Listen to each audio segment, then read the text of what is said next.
أعوذ بالله من الشيطان الرجيم بسم الله الرحمن الرحيم أرأيت الذي يكذب بالدين فذلك الذي يدعو اليتيم ولا يحض على طعام المسكين فويل للمصلين الذين هم عن صلاتهم ساهون الذين هم يراءون ويمنعون الماعون۔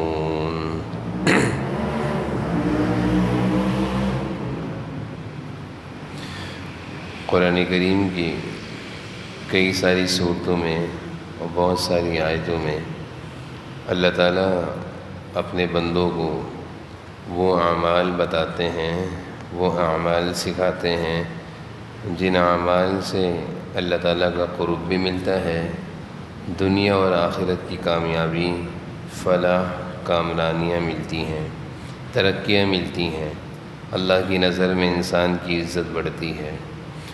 اور اسی طرح اللہ تعالیٰ قرآن کریم کی صورتوں سے اور آیتوں سے یہ چیزیں بھی بتاتے ہیں کہ جو چیزیں، جو کام، جو برے اعمال، جو بری عادتیں انسان کو دنیا اور آخرت میں ناکام، رسوا کرتے ہیں، ناکامی کی طرف لے جاتی ہیں، اللہ کی نظروں سے گراتی ہیں، ان ساری بری عادتوں اور بری خامیوں کا اللہ تعالیٰ تذکرہ فرماتے ہیں۔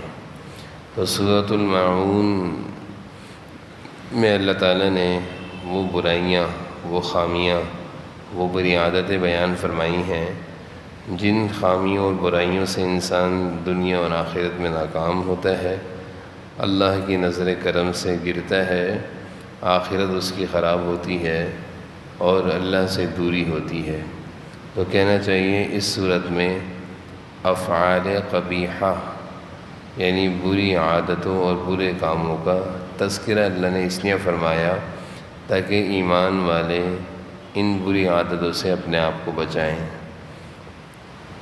سورت کا آغاز اس طرح ہے، ارأیت الذی یکذب بالدین، کیا تم نے اسے دیکھا ہے جو جزا و سزا کے دن کو جھٹلاتا ہے۔ یکذب کے معنی ہوتے ہیں تکذیب کرنا، جھٹلانا۔ یکذب تکذیب، جھٹلانا، بالدین مالک یوم الدین، روز جزا کا مالک، یعنی جزا و سزا کے دن کو، قیامت کے دن کو بالدین کہتے ہیں۔ تو وہ شخص جس کی زندگی اس طرح گزر رہی ہے کہ وہ آخرت کو، حساب و کتاب کے دن کو بھلا بیٹھا ہے، جھٹلاتا بھی ہے۔ پھر جھٹلانا دو طریقے سے ہوتا ہے، ایک تو صاف انکار کر دینا کہ میں قیامت کو مانتا نہیں ہوں، یہ تو کافر ہی کر سکتے ہیں، اور ایک یہ کہ اپنے عمل سے انکار کرنا۔ زندگی ایک مسلمان کی غفلتوں میں گزر رہی ہے، اللہ کی نافرمانیوں میں گزر رہی ہے، اس کا مطلب یہ ہے کہ اس کو اس بات کا یقین نہیں کہ مرنا بھی ہے اور اللہ کے سامنے حساب و کتاب بھی دینا ہے۔ تو ایک ہوتا ہے زبانی جھٹلانا، صاف جھٹلانا، ایک ہوتا ہے اپنے عمل سے جھٹلانا۔ تو صاف طور پر تو کافر جھٹلاتا ہے، اور عملی طور پر بسا اوقات وہ مسلمان جو دین سے دور ہوتے ہیں وہ بھی جھٹلاتے ہیں۔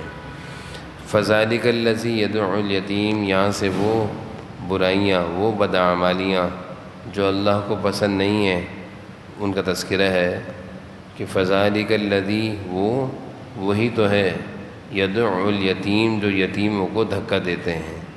یتیموں کو دھکا دیں، احادیث سے تو یتیموں کی پرورش کی فضیلتیں بیان ہوئی ہیں، قرآن و احادیث میں، ہمارے دین میں، ہماری شریعت میں تو ہمیں یہ تعلیم دی گئی ہے کہ یتیموں کے ساتھ احسان کرو۔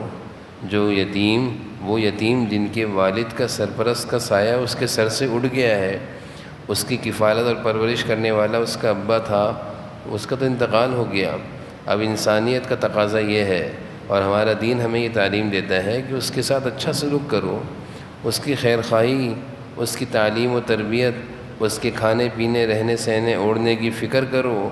یہ ہمارے معاشرے کا ایک بہت بڑا یعنی عمل ہے، خوبی والا عمل ہے، اور اللہ کی طرف سے ذمہ داری ہے، ہم سب پر ذمہ داری۔ یہ نہیں کہ یتیموں کی ذمہ داری اس کے چچا ماموں پر ہے، نہیں، یتیموں کی ذمہ داری ساری انسانیت پر ہے، ساری انسانیت پر ہے۔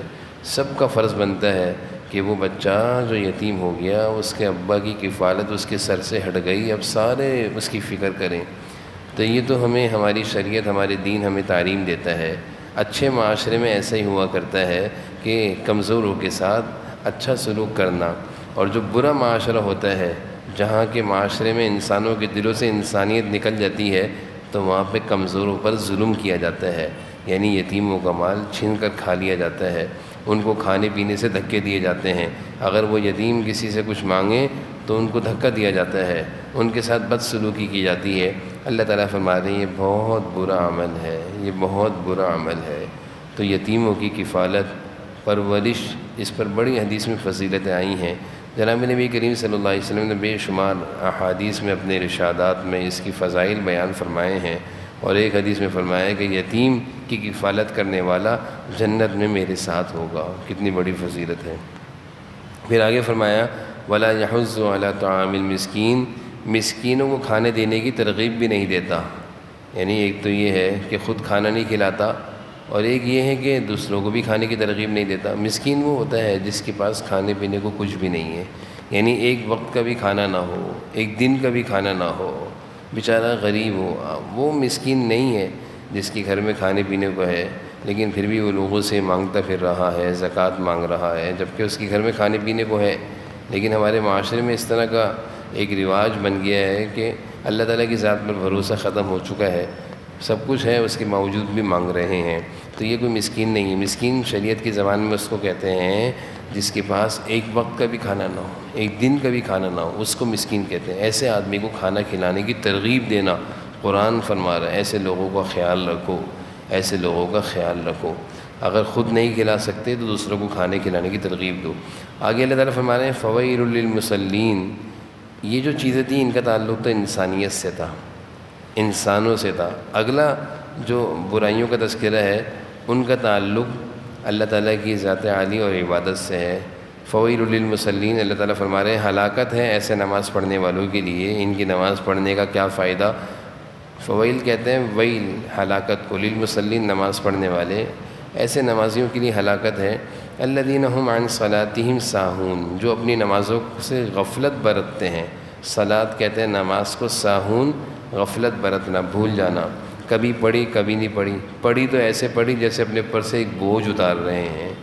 نماز تو اللہ تعالیٰ سے ہم کلامی کا نام ہے، نماز تو اللہ تعالیٰ کے آگے جھکنے کا، اللہ کے پاس اللہ سے باتیں کرنے کا، اللہ کے آگے کھڑے ہونے کا نام ہے۔ اس میں تو بڑی عجیب کیفیت ہونی چاہیے، یہ تو بوجھ اتارنا نہیں ہے بلکہ یہ تو اللہ کے سامنے کھڑے ہونے کا نام ہے۔ تو جس قدر انسان کے دل میں اس نماز کی اور اللہ کی عظمت ہوگی اتنا ہی اچھے طریقے سے نماز ادا کرے گا، اور جس کے دل میں نماز کی اہمیت اور عظمت نہیں ہوگی وہ نماز کو بوجھ سمجھ کر اپنے کندھوں سے اتار رہا ہوگا، کبھی پڑھے گا کبھی نہیں پڑھے گا، اور جب پڑھے گا تو جلدی جلدی پڑھے گا، ایسے پڑھے گا جیسے کوئی پتہ نہیں اس پر بوجھ ہے۔ تو اللہ تعالیٰ فرمایا ہے ایسے نمازیوں کے لیے ہلاکت ہے، ہلاکت۔ اور دوسرا فرمایا الذین هم یراؤون، بعض دفعہ پڑھتے ہیں تو ایسے پڑھتے ہیں یراؤون، دکھاوا کرتے ہیں، ریاکاری، لوگوں کو دکھانے کے لیے کہ میں نمازی ہوں، میں عبادت گزار ہوں، اور لوگوں کو جتاتے بھی ہیں میں نماز پڑھ کر آیا ہوں، ذرا خیال رکھنا میرا۔ لوگوں سے اپنی نماز کا واسطہ دے کر دنیا داری میں نرمی چاہتے ہیں کہ ذرا رعایت دو، ذرا ڈسکاؤنٹ کرو، میں نماز پڑھتا ہوں۔ تو اس طرح ریاکاری ہے، دکھاوا ہے، اللہ کو پسند نہیں ہے نماز کسی کے سامنے بیان کرنا۔